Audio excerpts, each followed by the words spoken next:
Stephen W. Miller. You've been operating in the Middle East region for quite a while. What are your most important projects at the moment? They're in Riyadh, in Saudi Arabia, and in Dubai. Could you tell us a little bit about the Saudi project? Yes, there's a project that's very well announced just recently called King Abdullah Financial District. And it becomes the major financial district for the country, and of course it's the capital city.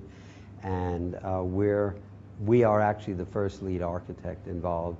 We have 4 sites in which we're designing 6 buildings.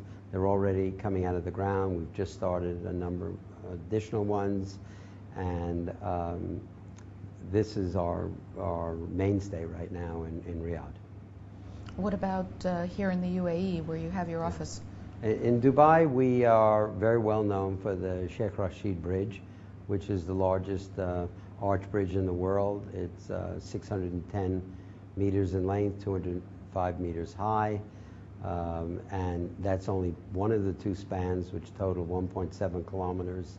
It's 12 lanes of traffic, 2 lanes of metro. It's the extension of the Green Line, which is already being planned for 2015. And it has underneath it walking and bicycle paths all below in the shade. And everyone knows that. For us, it's just getting ready to go out to tender.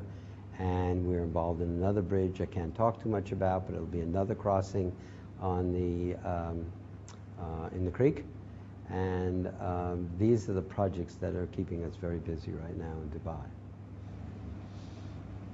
What about infrastructure projects in other parts of the world?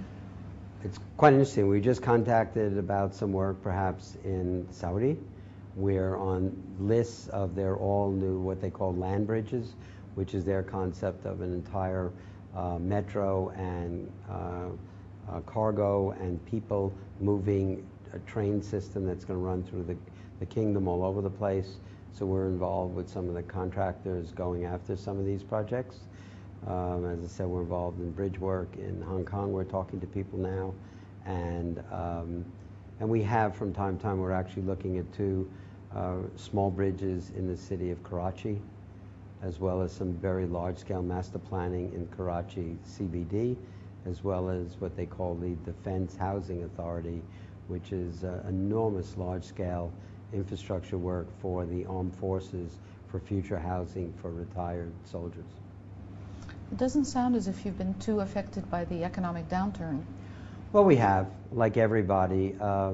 We had 8 architectural projects going in Dubai up until last November, and we had 4 major projects, from super high rises to 2.6 million square foot IT park type things in various cities in India, and all of those have been stopped. Do you think those are permanent stoppages or waiting for a brighter day? Well, we never know, because since the people here in Dubai, everybody has, let's call it, settled up with us financially. So whether they'll go ahead or not, I don't know. You know, as many of the people have been talking at this conference, everybody paid too much money for land.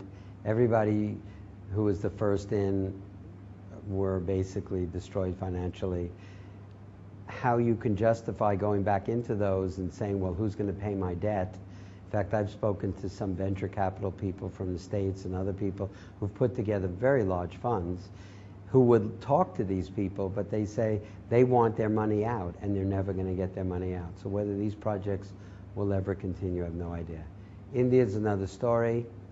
They have a different way of looking at doing business, and it's a model that I find very uncomfortable, and will only be very reactionary with very, very tight types of agreements in the future for India, because it just doesn't seem a proper way to do professional business.